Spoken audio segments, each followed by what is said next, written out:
dead of night and you tell me that you're pleased and that I'm never alone. You're a good, good Father. It's who you are. It's who you are. It's who you are, and I'm loved by you. It's who I am. It's who I am. It's who I am.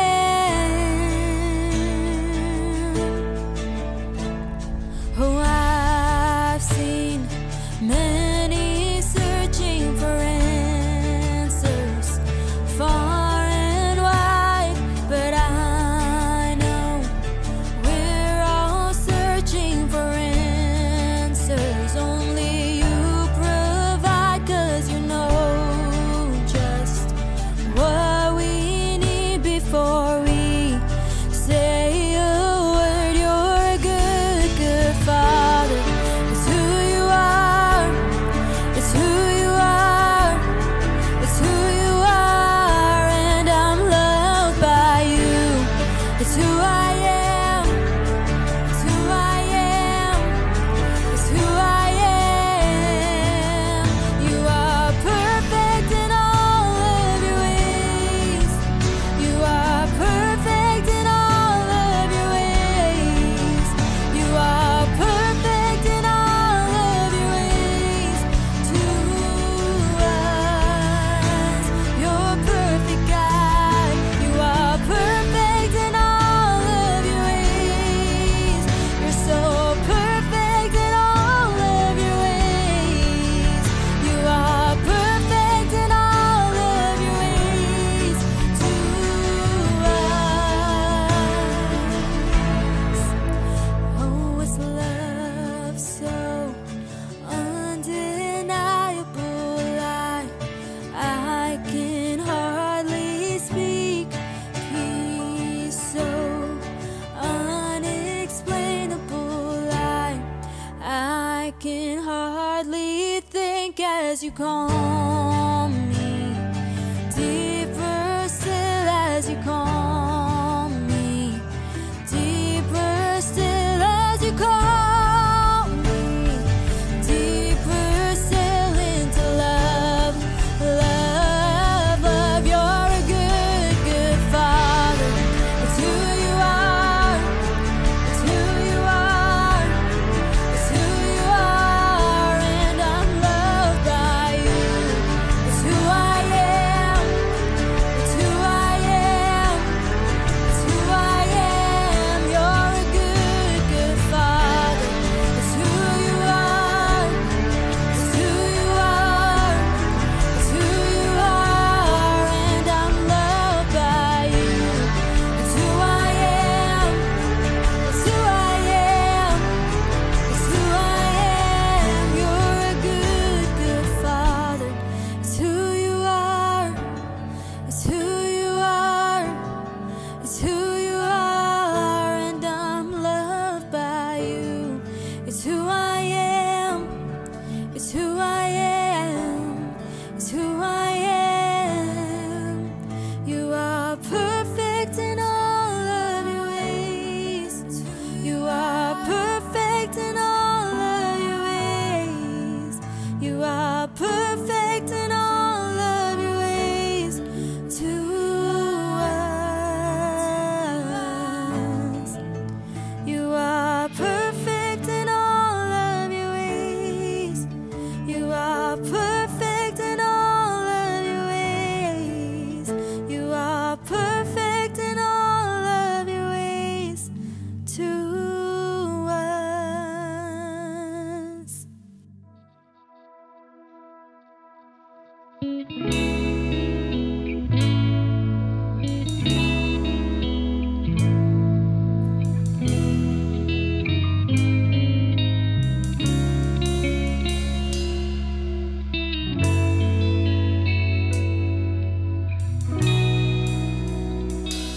Kau Bapa yang mengasihiku, kuasa-Mu memulihkanku.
Baik Bapak Ibu, selamat hari Minggu. Selamat kita ketemu lagi dalam ibadah online dari NLCC Indonesia hari ini, tanggal 18 September 2022. Kita sampai kepada perumpamaan yang ketiga dalam rangkaian seri khotbah tentang perumpamaan selama bulan September dan Oktober. Dan hari ini kita akan sama-sama belajar dari perumpamaan tentang talenta dalam Injil Matius pasal 25 ayat 14-30. Sebelum kita lihat lebih jauh bagian firman Tuhan ini, mari kita tundukkan kepala, kita berdoa. Tuhan, kami bersyukur, berterima kasih karena hari ini kami ada waktu dan kesempatan lagi untuk duduk diam di sekitar firman-Mu, mendengarkan suara-Mu melalui kebenaran firman Tuhan hari ini, khususnya melalui perumpamaan tentang talenta. Hamba berdoa, firman Tuhan yang sudah menjadi berkat menguatkan hamba lagi, kiranya hari ini akan hamba share, kiranya menguatkan semua Bapak Ibu yang sedang mengikuti ibadah hari ini dan yang sedang mendengarkan firman-Mu. Berfirmanlah, bersabdalah Tuhan, karena kami sudah siap untuk mendengar. Dan Tuhan tolong supaya kami tidak hanya berhenti sampai menjadi pemberita firman Allah saja, pemberita yang baik, menjadi pendengar-pendengar firman Allah yang baik. Tapi kami semua setelah menyampaikan, mendengarkan firman Tuhan ini, dimampukan oleh Engkau untuk menjadi pelaku-pelaku firman Allah yang baik. Dalam nama Tuhan Yesus kami berdoa. Amin. Baik, Bapak Ibu, mari sama-sama kita lihat Injil Matius pasal 25 ayat 14-30 sebagai dasar firman Tuhan hari ini. Saya akan bacakan buat Bapak Ibu bisa perhatikan dengan seksama. Injil Matius pasal 25 ayat 14-30. Sebab hal kerajaan sorga sama seperti seorang yang mau bepergian ke luar negeri, yaitu yang memanggil hamba-hambanya dan mempercayakan hartanya kepada mereka. Yang seorang diberikannya 5 talenta, yang seorang lagi 2, dan yang seorang lain lagi 1. Masing-masing menurut kesanggupannya. Lalu ia berangkat. Segera pergilah hamba yang menerima 5 talenta itu. Ia menjalankan uang itu lalu beroleh laba 5 talenta. Hamba yang menerima 2 talenta itu pun berbuat demikian juga dan berlaba 2 talenta. Tetapi hamba yang menerima 1 talenta itu pergi dan menggali lubang di dalam tanah, lalu menyembunyikan uang tuannya. Lama sesudah itu pulanglah tuan hamba-hamba itu lalu mengadakan perhitungan dengan mereka.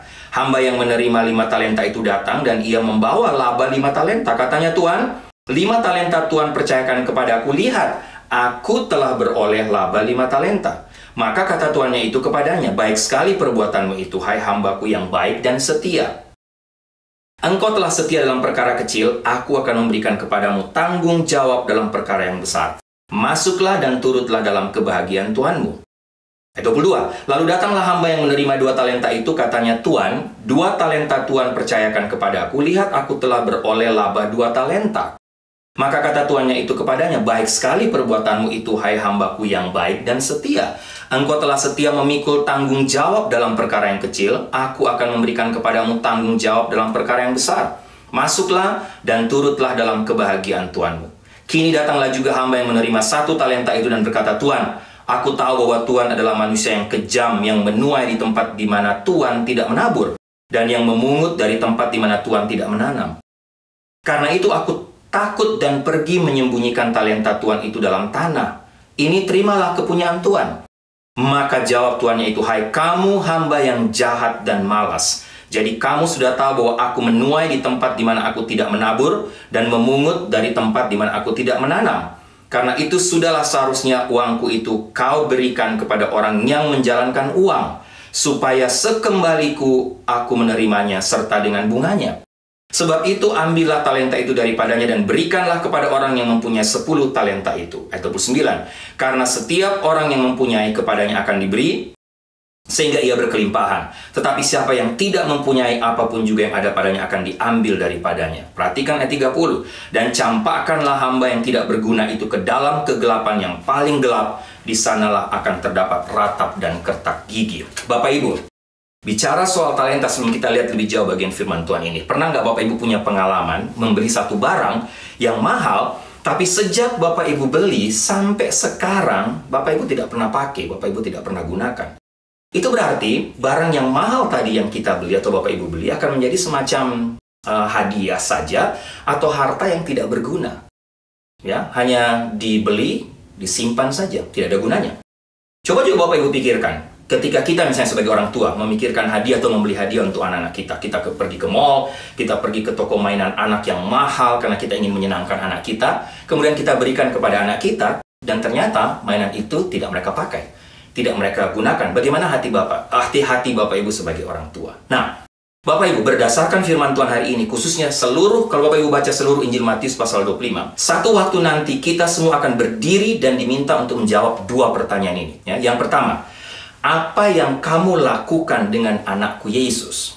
Kata Bapa. Yang kedua, apa yang kamu lakukan dengan semua berkat, talenta, karunia rohani yang diberikan kepada kamu? Dua pertanyaan ini. Dan ingat Bapak Ibu, ada dua realitas sekaligus kebenaran dalam Alkitab, dalam firman Tuhan, yang tidak dapat kita sangkal, tidak dapat kita hindari. Berdasarkan dua pertanyaan tadi, satu waktu nanti, Bapak Ibu dan saya, kita semua akan berdiri di hadapan tahta Allah dan akan menjawab dua pertanyaan tadi.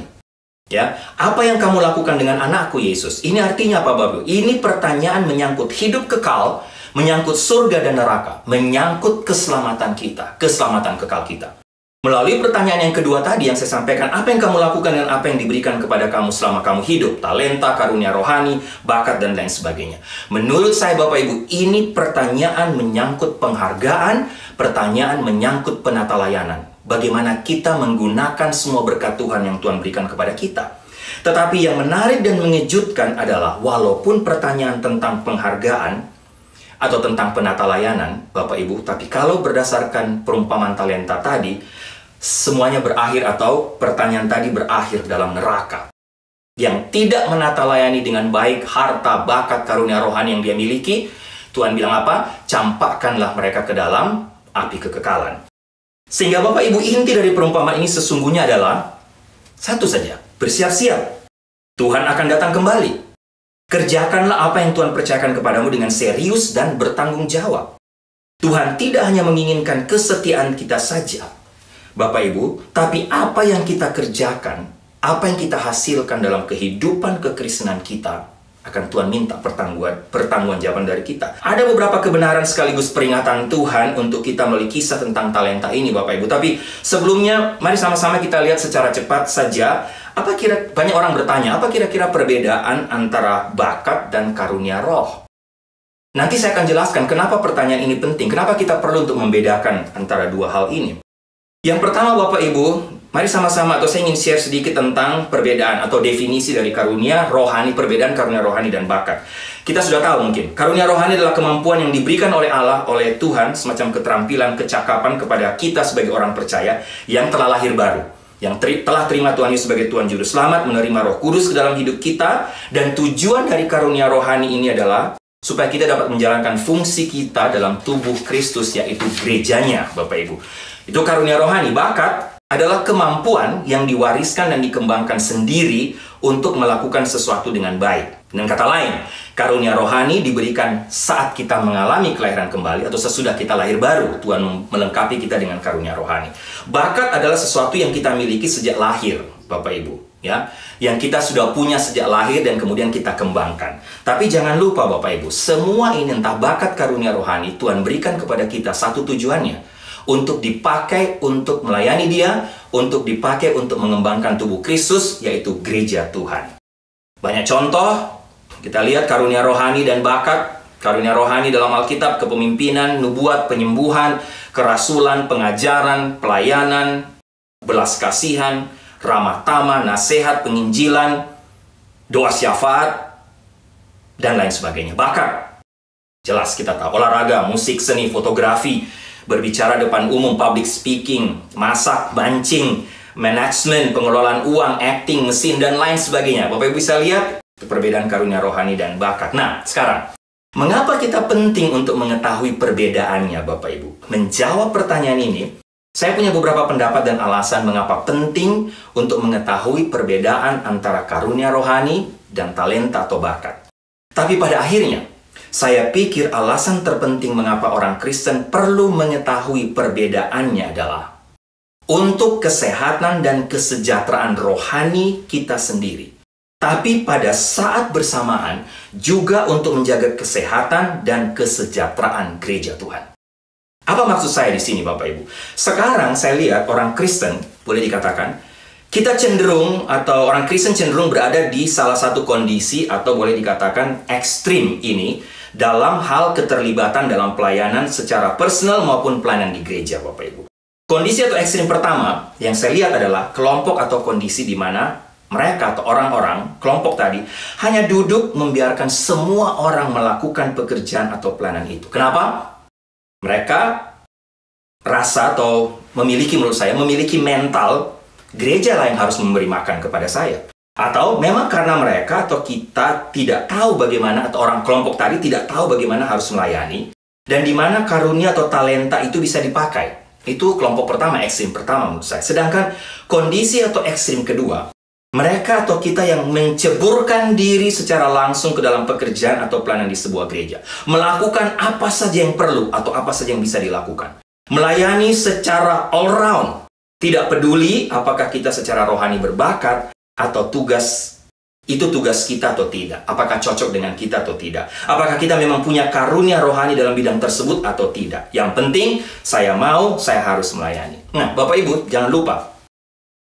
Kita mungkin berbakat di satu bidang, tapi belum tentu bakat khusus yang kita punya itu Tuhan mau dipakai di gereja ini untuk mewujudkan tujuannya bagi kita. Ingat, semua bakat termasuk karunia rohani yang kita punya selalu diberikan Tuhan untuk kita pakai demi kemuliaannya, bukan untuk kemuliaan kita.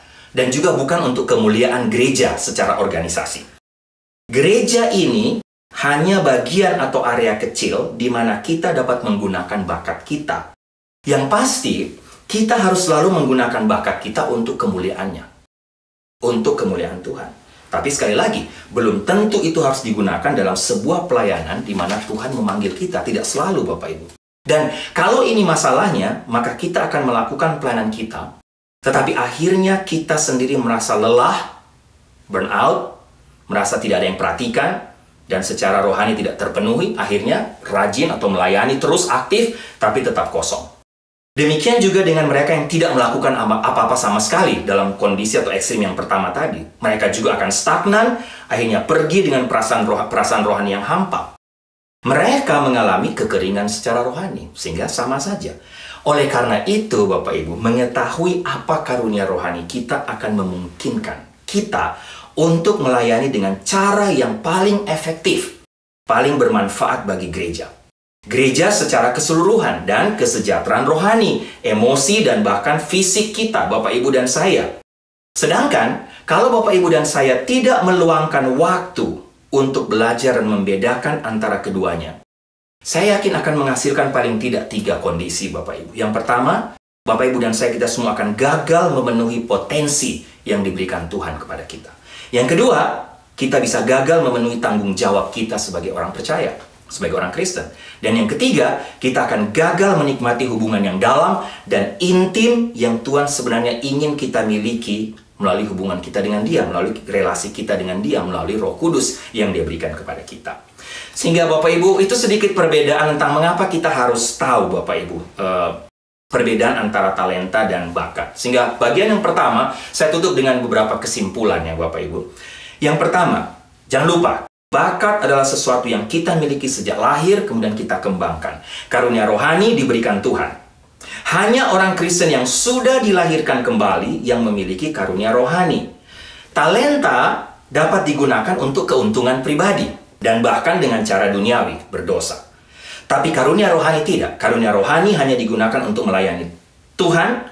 Karunia rohani dipakai untuk menumbuhkan kerajaan Allah, untuk mengembangkan gereja. Bakat hanya memenuhi kebutuhan, tapi karunia rohani membantu kita membedakan kehendak khusus Tuhan untuk hidup kita. Oleh sebab itu, menurut saya, sama seperti Tuhan memberi kita karunia keselamatan, dan masih tetap, Bapak Ibu, masih tetap membutuhkan sikap ketaatan dari kita untuk melakukan firman-Nya. Kita menerima Tuhan Yesus sebagai Tuhan dan Juru Selamat. Kita selalu mengatakan nama saya sudah tercatat di sorga, status kita berubah. Tapi jangan lupa, Tuhan masih tetap menuntut yang namanya ketaatan dari kita tiap-tiap saat, tiap-tiap hari untuk melakukan firman-Nya. Demikian juga saya yakin Tuhan memberikan Bapak Ibu dan saya bakat atau talenta atau juga karunia rohani apapun dengan satu harapan. Jangan lupa Bapak Ibu, satu harapan. Satu, kita harus menggunakannya untuk dengan tujuan yang Tuhan maksudkan, yaitu untuk pertumbuhan dan kesehatan gereja, untuk kesehatan dan pertumbuhan rohani kita. Dan kita perlu kerjakan sekarang. Kita perlu lakukan, kita perlu pakai supaya kita bertumbuh dan makin sehat secara rohani. Bapak Ibu, saya tidak bisa bayangkan bagaimana luar biasanya pelayanan kita, gereja kita, ketika Bapak Ibu dan saya menemukan karunia rohani Bapak Ibu, dan kemudian Bapak Ibu pakai untuk pengembangan pelayanan pekerjaan Tuhan di gereja ini. Yang kedua Bapak Ibu, mari sama-sama kita lihat setelah kita mengerti perbedaannya dan mengapa kita perlu tahu, beberapa kebenaran dan peringatan sehubungan dengan talenta, karunia rohani menurut Matius pasal 25 ayat 14-30. Ada beberapa kebenaran dan peringatan Tuhan. Yang pertama, jangan lupa Tuhan telah meminjamkan kepada semua kita masing-masing paling tidak satu set talenta. Karena kita tahu Tuhan kita akan kembali, sesuai dengan perumpamaan yang kita baca tadi, kita harus menggunakan dengan bertanggung jawab setiap talenta yang telah Dia berikan kepada kita. Bapak perhatikan, dalam kisah tadi, dalam perumpamaan yang diceritakan oleh Tuhan Yesus tadi, ada 3 pelayan yang dipercayakan harta atau talenta oleh Tuhannya. Perhatikan kata hartanya, Bapak Ibu. Jadi, harta atau talenta tadi, talenta tersebut bukan milik pelayan, tapi itu adalah milik Tuhan. Nah, menarik, kata talenta di sini dalam perumpamaan ini bukan berarti kemampuan atau keterampilan, tetapi uang. Dengan nilai sekitar, boleh dikatakan, atau mungkin lebih, sekitar 25.000 US dollar, mungkin lebih kalau saya rasa dalam perhitungan ekonomi saat ini. Atau, satu talenta sama dengan 34 kg atau senilai 6.000 dinar, Bapak Ibu. Itu bicara soal upah kerja sehari. Upah kerja satu hari dalam zaman Yesus saat itu adalah 1 dinar. Jadi jika dibandingkan dengan masa sekarang, bukan 25.000. Jika dibandingkan dengan masa sekarang, seandainya upah kerja satu hari, contoh saja Bapak Ibu, $20. Ya, $20, 1 jam dikali 8. Ya, berarti satu hari $160. Maka kita akan menerima, coba Bapak Ibu kali 6.000 kali $160 itu berarti jumlahnya luar biasa Bapak Ibu. Satu talenta 960.000 US dollar. Luar biasa, itu besar sekali. Nah, Bapak Ibu, para pelayan memiliki pengakuan yang jelas bahwa talenta itu bukan milik mereka. Semua harta itu yang mereka punya adalah milik Tuhan mereka yang memberikan. Hanya diberikan kepada mereka, dipercayakan kepada mereka untuk meningkatkan kekayaan dari Tuhan sang pemilik talenta tadi. Sehingga setiap pelayan mendapat jumlah talenta yang berbeda, tetapi setiap pelayan mendapatkan sesuatu paling tidak. Apapun tafsiran kita dalam hal ini tentang talenta, mau itu uang, harta kita, bakat, kemampuan kita, karunia rohani yang Tuhan berikan kepada kita, prinsipnya Bapak Ibu selalu adalah satu. Jangan lupa, Tuhan telah meminjamkan kita semua talenta, berapapun jumlahnya. Paling tidak 1 talenta. Apapun yang kita miliki itu semua milik Tuhan, dan kita harus mempertanggungjawabkannya kepada Dia yang empunya. Kedua, setiap orang telah diberikan karunia rohani untuk digunakan demi perluasan kerajaan Allah. Dan ingat, kita tidak dilahirkan dengan karunia rohani. Bapak Ibu, saya sudah sampaikan tadi. Dalam kasih karunia-Nya, Allah memberikan kepada kita karunia-karunia rohani tadi setelah kita menerima Dia sebagai Tuhan dan Juru Selamat. Yang ketiga, setiap orang juga telah diberi bakat untuk kemampuan. Apapun yang dia bawa atau dia miliki mungkin sejak lahir, itu juga harus dipakai untuk kemuliaan Allah. Bukan hanya karunia rohani dipakai untuk kemuliaan Allah yang diberikan Tuhan setelah kita dilahirkan kembali. Tapi apapun bakat yang kita punya, Tuhan berikan kepada kita sejak kita lahir. Tapi jangan lupa, itu juga untuk kemuliaan Dia sebagai yang sang pemberi. Perhatikan saja dalam Bapak Ibu atau semua yang sedang mengikuti ibadah ini, Bapak Ibu, lihat keluarga kita, lihat sahabat teman kita atau Bapak Ibu yang aktif di gereja. Semua kita diciptakan unik, betul? Semua kita diciptakan dengan bakat dan juga kemampuan yang berbeda-beda. Jumlah uang, kalau kita tafsirkan dengan uang, jumlah uang kita beda-beda. Bicara karakter, ada yang pendiam, ada yang ribut, ada yang murah senyum, ada yang judes, ada yang punya jiwa kepemimpinan, ada pemain musik, ada yang pandai masak, ada yang bisa menjadi seksi transportasi, driver, ada yang pandai secara akademis tapi buta teknologi, ada yang mungkin tidak A student, tapi soal komputer, mesin, main musik dia luar biasa, dan lain sebagainya. Yang keempat Bapak Ibu, setiap orang telah diberi karunia rohani untuk dipakai, untuk, sekali lagi, perluasan kerajaan surga. Karunia rohani bukanlah kemampuan alami, tapi kemampuan supranatural. Tapi mungkin bisa juga terkait dengan kemampuan alami kita. Misalnya, karunia rohani berkhotbah, bernubuat, berhubungan erat dengan bakat sebagai public speaking misalnya. Orangnya ramah, tapi juga mungkin cerewet. Ya dari lahir sudah ramah, cerewet, tapi itu juga bisa dipakai untuk hanya bisa berkhotbah dengan baik, menyampaikan firman Tuhan dengan baik. Karunia rohani seperti bernubuat, mengajar, berkhotbah, penginjilan, Tuhan berikan setelah kita dilahirkan kembali. Untuk melengkapi bakat dan kemampuan tadi yang kita sudah miliki. Mungkin sudah Tuhan beri sejak kita lahir. Yang terakhir dan kelima dari bagian ini, kita semua tidak berbakat sama. Kita sama-sama berharga bagi Tuhan. Tetapi tidak berbakat sama. Ada di antara kita yang sangat berbakat tapi mungkin tidak punya karunia rohani. Walaupun firman Tuhan katakan setelah kita lahir baru, kita paling tidak punya satu karunia rohani. Tapi mungkin ada juga yang punya karunia rohani tapi tidak ada bakat apapun. Bapak Ibu, tapi sekali lagi, apapun itu, bakat karunia rohani Tuhan berikan kepada kita untuk dipakai, untuk dikembalikan kepada Dia Sang Pemberi. Apapun yang Tuhan berikan kepada kita. Bapak Ibu, gunakan untuk Dia, gunakan untuk kemuliaannya. Dia telah meminjamkan kepada kita. Kita semua hanya dipinjamkan. Seperti waktu dan uang kita, kemampuan kita, semua milik Dia. Semuanya milik dari Tuhan kita. Yang kedua, yang pertama, Tuhan meminjamkan atau memberikan kepada kita satu set talenta. Telah meminjamkan. Yang kedua, Tuhan berharap, jangan lupa, Dia memberi, Dia meminjamkan, tapi Tuhan berharap kita memakai atau menggunakan talenta itu dengan tanggung jawab. Dua dari pelayan tahu bahwa Tuhan mereka mengharapkan mereka untuk mengerjakan talenta yang diberikan tuannya. Dan dua dari pelayan itu menggandakan talenta mereka. Bapak Ibu, jika Yesus memberikan cerita ini kepada gereja modern sekarang, Bapak Ibu, menurut saya mungkin agak sedikit berbeda. Alih-alih satu orang yang tidak menggunakan talenta atau bakatnya seperti dalam perumpamaan tadi, Tuhan Yesus mungkin akan berbicara kepada mayoritas dari kita bahwa ternyata Dia melihat ada begitu banyak potensi yang belum dimanfaatkan di dalam gereja ini. Dalam gereja kita. Dan masalahnya adalah karena pada umumnya kita adalah kelompok-kelompok pengambil penerima seperti yang saya sampaikan dalam awal tadi. Bukan pemberi. Kita semua menjadi kelompok konsumen, bukan distributor.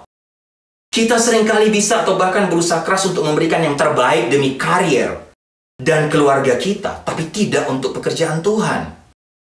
Bapak Ibu, jika Tuhan Yesus memberikan cerita ini kepada gereja kita, gereja modern sekarang, mungkin berbeda seperti saya sampaikan tadi, alih-alih satu orang tidak menggunakan bakatnya. Yesus akan berkata tentang 20% yang menggunakan talenta mereka, karunia mereka, bakat karunia rohani. 80% tidak. Bapak Ibu bisa mengevaluasi diri Bapak Ibu masing-masing atau kita semua. Bagaimana dengan kita? Berapa persen dari kita yang sudah memberikan yang terbaik dari bakat, kemampuan, karunia rohani, juga uang kita untuk pekerjaan Tuhan? Berapa banyak yang sudah kita pakai? Berapa banyak yang sudah kita gandakan, kita perbanyak Bapak Ibu? Tuhan tidak secara rohani memberi kita karunia atau bakat dengan tujuan menguburkannya dan menyimpannya seperti dalam perumpamaan tadi. Tapi Tuhan ingin Bapak Ibu dan saya menggandakannya. Bapak Ibu, Tuhan telah memberi kita karunia karena Dia berharap kita atau Bapak Ibu dan saya menggunakan apa yang telah Dia berikan kepada kita untuk kita kembalikan kepada Dia. Bapak Ibu, saya ingat satu cerita. D.L. Moody bercerita tentang seorang laki-laki yang sedang menyeberangi Samudra Atlantik dengan menggunakan kapal. Rupanya dia mengalami mabuk laut yang sangat parah dan kemudian berdiam diri di kabin. Satu malam, dia mendengar teriakan, ada orang yang jatuh ke laut, Bapak Ibu. Tapi dia merasa bahwa tidak ada yang dapat dia lakukan untuk memberikan pertolongan. Kemudian dia berkata kepada dirinya sendiri, setidaknya saya dapat menaruh lentera saya pada tingkap di sisi kapal. Ia berusaha berdiri lalu menggantungkan lenteranya. Dan Bapak Ibu, luar biasa, keesokan harinya, laki-laki tadi ia mendengar bagaimana orang yang berhasil diselamatkan berkata, saya sebenarnya nyaris tenggelam, nyaris mati di tengah kegelapan malam. Tapi pada saat yang tepat, seseorang saya tidak tahu siapa menaruh sebuah lentera pada tingkap sisi kapal. Dan ketika lentera itu menyinari tangan saya, orang yang tenggelam yang jatuh dari kapal tadi, tiba-tiba ada seorang pelaut yang ada di skoci penyelamat membawa lentera atau membawa lentera tadi untuk menolong saya, Bapak Ibu. Menarik saya masuk dalam skoci. Bapak Ibu, apa yang kita bisa pelajari dari kisah D.L. Moody atau cerita D.L. Moody ini? Jangan lupa sekali lagi, setiap kita punya lentera atau punya satu talenta. Mungkin kita anggap kecil. Tapi jangan lupa, talenta yang Tuhan berikan mungkin satu, kecil. Tapi itu bisa menjadi berkat bagi banyak orang. Bisa menolong orang yang hampir tenggelam. Berdampak luas, berdampak luar biasa Bapak Ibu. Sehingga Bapak Ibu, jika kita bicara soal kebutuhan rohani kita, jangan lupa kitalah yang membutuhkan gereja ini. Kalau kita bicara soal kebutuhan rohani. Bukan gereja yang butuh kita. Tapi dalam hal pengembangan karunia rohani dan efektivitas pelayanan, gereja ini membutuhkan Bapak Ibu dan saya membutuhkan kita semua dalam arti kita semua penting. Kita semua berarti di sini. Kita tidak pernah bisa mengatakan saya tidak dibutuhkan di sini. Atau saya tidak penting di gereja ini. Tubuh Kristus terbaik adalah ketika kita berada pada satu tempat terbaik dan berfungsi sebagaimana mestinya. Bukan menguburkannya. Saya percaya dimanapun Bapak Ibu berada, dimanapun Bapak Ibu melayani, gereja apa, dimanapun Bapak Ibu bergereja. Ketika Bapak Ibu menjadi orang yang menggunakan talenta itu, menggandakannya Bapak Ibu, gereja itu akan efektif. Pelayanan apapun itu. Yang ketiga Bapak Ibu, pertama Tuhan meminjamkan, kedua Tuhan berharap kita memakai. Yang ketiga, Tuhan akan meminta kita untuk bertanggung jawab atas bagaimana kita menggunakan talenta kita. Pelajaran ketiga, jangan lupa Tuhan pasti akan kembali. Orang sering bertanya, apakah Tuhan akan menghukum saya jika saya tidak menggunakan dan menggandakan talenta saya? Kalau Bapak Ibu baca perumpamaan tadi, ketika saya baca perumpamaan tadi, jawabannya iya. Mengapa? Lihat, Tuhan memuji dua pelayan. Aku akan memberikan engkau tanggung jawab yang lebih besar. Artinya, semakin kita menggunakan bakat, talenta, dan harta kita, maka semakin banyak pula kesempatan yang Tuhan berikan kepada kita. Tuhan bilang apa? Kepada dua pelayan yang menggandakan, yang memakai talentanya, masuklah ke tempat sukacita bersama Tuhanmu. Dan kedua pelayan tersebut dipuji oleh Tuhan. Diberikan hadiah, yaitu tanggung jawab yang lebih lagi. Tapi Bapak Ibu, perhatikan apa yang dikatakan kepada pelayan yang punya satu dan menguburkan talentanya. Tuhan katakan, ini salah, Bapak Ibu, sebelumnya perhatikan apa yang dikatakan pelayan yang menguburkan atau pelayan yang malas tadi kepada Tuhan. Tuhan, ini salah kamu, kira-kira begitu. Aku tidak menggunakan talentaku, karena harapan kamu terlalu tinggi. Bayangkan Bapak Ibu, dia membenarkan kemalasannya dan justru menyalahkan Tuhan yang empunya. Bagaimana dengan Bapak Ibu dan saya? Bagaimana dengan kita? Apakah kita juga seperti pelayan tadi yang mempunyai satu talenta? Kita berusaha membenarkan kemalasan kita. Gereja menuntut terlalu banyak waktu saya lah. Tuhan ingin terlalu banyak dari saya. Saya benar-benar tidak bisa. Bapak Ibu, apakah kita pikir Tuhan mengharapkan terlalu banyak dari kita? Apakah Tuhan menjunjung tinggi harapan kita? Jangan lupa, Tuhan memberi. Dia juga yang akan memberdayakan. Dia berikan kita 5 atau 2 atau 1. Itu berarti dia sendiri akan memampukan kita untuk memperdayakan, untuk menggunakannya. Kita tidak bisa saja menyalahkan atau membenarkan kemalasan kita seolah-olah kita mau keluar dari permainan tadi Bapak Ibu. Keluar dari tugas yang Tuhan berikan kepada kita. Sehingga akhirnya kita tidak memberikan yang terbaik untuk Tuhan. Bapak Ibu, dan menurut saya ini hati yang harus dihukum seperti pelayan tadi. Kita harus selalu kembali kepada kebenaran yang saya sampaikan minggu lalu melalui perumpamaan lalang dan gandum. Ingat, hidup melakukan kehendak Allah adalah hidup dalam kekudusan. Di mana Bapak Ibu dan saya atau kita semua diminta oleh Tuhan untuk menempatkan Tuhan sebagai Tuhan atas hidup kita. Ingat Bapak Ibu, Dia adalah Tuhan. Kita adalah hamba. Bapak Ibu yang punya pengalaman, punya pembantu di Indonesia, misalnya Bapak Ibu ya, yang di Indonesia khususnya punya pembantu. Saya tanya, apa yang Bapak Ibu lakukan sebagai tuan jika pembantu kerja tidak becus dan tidak mentaati semua yang Bapak Ibu perintahkan? Apa yang Bapak Ibu lakukan sebagai tuan kepada pembantu? Pasti kita marah dan kalau perlu kita pecat pembantunya. Apalagi kalau dia tidak melakukan apa yang kita harapkan, kita minta. Sekali lagi Bapak Ibu, kita ini hamba. Kita adalah orang-orang yang diperdayakan secara supranatural. Tuhan memberikan kepada kita untuk kita pakai, untuk kita gunakan untuk kemuliaannya. Pandanglah Yesus dengan iman dan pertobatan Bapak Ibu. Dia akan memimpin kita, memberikan kita tujuan akhir dengan tiap-tiap karunia talenta yang kita punya. Sehingga kita tidak punya alasan untuk tidak menggunakan talenta, karunia rohani, harta yang Tuhan berikan kepada kita. Sehingga Yesus, jangan lupa prinsip kebenaran yang pertama. Perumpamaan adalah berbicara tentang perumpamaan kerajaan sorga, tentang kedatangan Tuhan. Yesus akan kembali untuk menghakimi apa yang telah kita lakukan dan apa yang telah Dia berikan kepada waktu kita. Jangan sampai waktu kita habis Bapak Ibu. Kalau waktunya habis, Bapak Ibu tidak punya kesempatan lagi. Ketika Dia datang, tidak ada waktunya lagi. Sehingga mari kita belajar sama-sama untuk menggunakan tiap talenta, karunia rohani, bakat atau harta yang Tuhan percayakan kepada Bapak Ibu dan saya. Sekarang Bapak Ibu, yang terakhir sebagai penutup dari bagian ini. Kalau begitu pertanyaan, apa yang harus saya lakukan? Ada beberapa hal Bapak Ibu sebagai saran untuk kita. Yang pertama, berhentilah mengkonsumsi. Hanya mengkonsumsi, hanya ingin diberi. Berhentilah Bapak Ibu, tapi jadilah pemberi, jadilah distributor. Kedua, mulailah dari kecil, mulailah melayani hari ini. Kalau Bapak Ibu masih diberi kesempatan oleh Tuhan, hari ini, mulai dari yang kecil. Bapak Ibu, saya secara pribadi belajar tentang arti pelayanan ketika saya masih di Makassar sebelum saya masuk di I3. Saya dididik oleh mentor saya untuk belajar tentang apa itu pelayanan dari mana. Mengepel gereja, atur bangku di gereja, sapu gereja. Itulah arti sebuah pelayanan. Mulai dari kecil. Dan dari situlah Tuhan akhirnya berikan lagi, tambahkan lagi berkat dan karunia-karunia rohani Bapak Ibu. Yang ketiga Bapak Ibu, ambillah keputusan hari ini untuk melayani sekarang, bukan besok, bukan minggu depan. Apapun itu pelayanan yang kita lakukan. Seperti sampaikan tadi, mulai atur kursi, cuci piring, masak di dapur, bersihkan dapur, atau sampai menjadi worship leader, sampai berkhotbah di atas panggung Bapak Ibu. Layanilah Tuhan. Bapak Ibu, saya akan tutup khotbah saya tentang talenta ini dengan satu artikel yang saya baca. Saya tidak tahu apakah Bapak Ibu pernah mendengar atau membaca kata-kata ini. Ungkapan ini. Memang benar Anda telah melakukannya dengan baik, tetapi Anda belum melakukan yang terbaik. Memang Anda telah bekerja keras, tapi Anda belum bekerja paling keras. Menarik Bapak Ibu. Membaca pertanyaan tadi saya bertanya, bagaimana saya bisa tahu bahwa saya atau orang lain itu tidak melakukan atau tidak pernah melakukan yang terbaik atau bekerja paling keras? Nah, mungkin ini bisa sedikit menjawab. Bapak Ibu, saya pernah membaca satu artikel dari jurnal medis tentang otak manusia, brain kita. Dikatakan bahwa rata-rata otak manusia, otak Bapak Ibu dan saya, semua kita sama, memiliki kapasitas untuk mempelajari lebih dari 50 bahasa.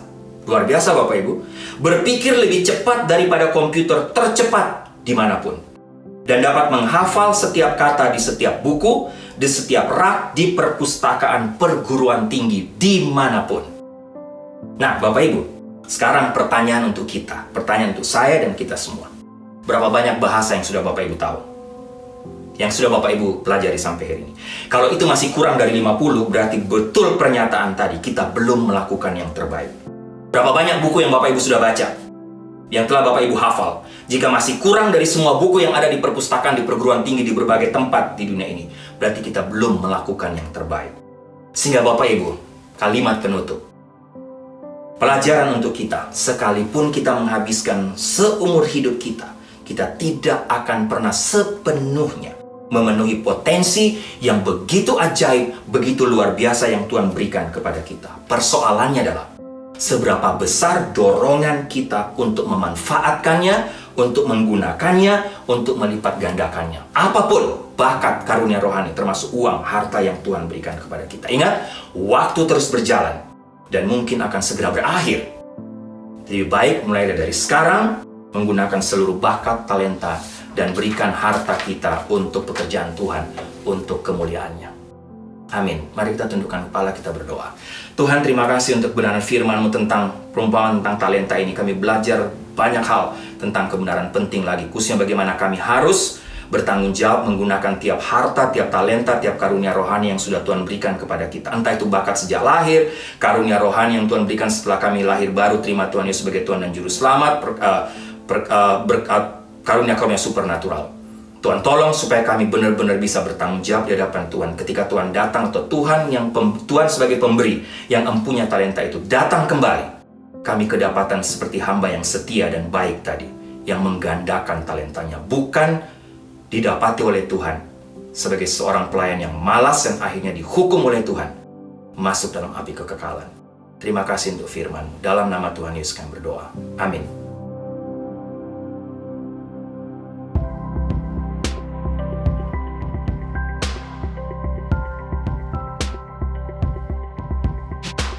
Baik Bapak Ibu, doa saya kita semua diberkati oleh kebenaran firman Tuhan lagi hari ini melalui perumpamaan tentang talenta. Ada beberapa pengumuman. Yang pertama, selamat ulang tahun yang berulang tahun minggu ini, tanggal 12 September, Teni Gunawan, Tuhan berkati Teni. Tanggal 14 happy anniversary buat Pak Ferry dan Bu Sin. Dan juga tanggal 15 selamat ulang tahun untuk Tante Herlinda. Tuhan berkati Teni, berkati Pak Ferry, Bu Sin, dan juga berkati Tante Herlinda. Baik, Bapak Ibu, kita bersyukur bagaimana Tuhan, kita melihat Tuhan bekerja lagi di Mission Night kemarin hari Sabtu. Kita sama-sama melihat mujizat Tuhan terjadi. Terima kasih untuk semua doa Bapak Ibu dan support dari semua Bapak Ibu, dan terima kasih untuk kerja keras semua panitia sehingga acara Mission Night bisa terlaksana dengan baik, dan kita bersyukur untuk semua donasi yang masuk. Kita percaya ini cara Tuhan untuk mencukupkan tiap-tiap proyek yang kita support di Indonesia dan di berbagai negara yang lain. Baik, jangan lupa berdoa terus untuk retreat bulan Oktober tanggal 14, 15, 16 dengan tema Recharge. Kita berdoa supaya baterai-baterai rohani kita yang ikut diperbaharui lagi oleh Tuhan. Baik, jemaat yang kekasih, tundukkanlah kepalamu, arahkanlah hatimu kepada Tuhan, dan terimalah berkat Tuhan. Anugerah keselamatan dari Tuhan Yesus Kristus, kasih sayang yang tidak berkesudahan dari Allah Bapa, serta penyertaan dari Roh-Nya yang Kudus kiranya menyertai engkau sekalian mulai hari ini sampai Maranatha Tuhan Yesus datang kembali. Haleluya. Amin.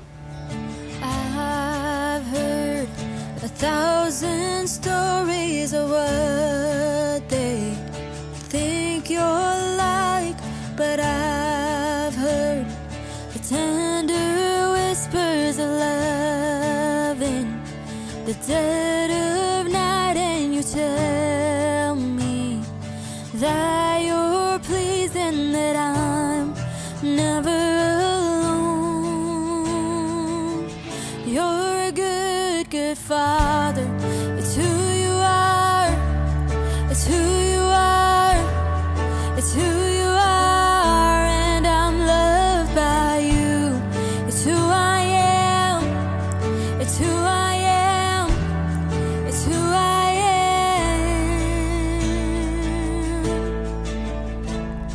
Oh, I've seen many searching for answers far and wide, but I know we're all searching for answers. Only you provide, 'cause you know just what we need before we say a word. You're a good, good Father.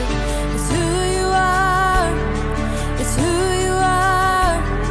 It's who you are, and I'm loved by you. It's who I am. It's who I am. It's who I am. You are perfect in all of your ways. You are perfect in all of your ways. You are perfect in all of your ways to us. You're perfect, God. You are perfect in all of your ways. You're so perfect in all of your ways. You are perfect in all of your ways to us. Oh, it's love so undeniable. I can hardly speak. Peace so unexplainable. I can hardly think as you call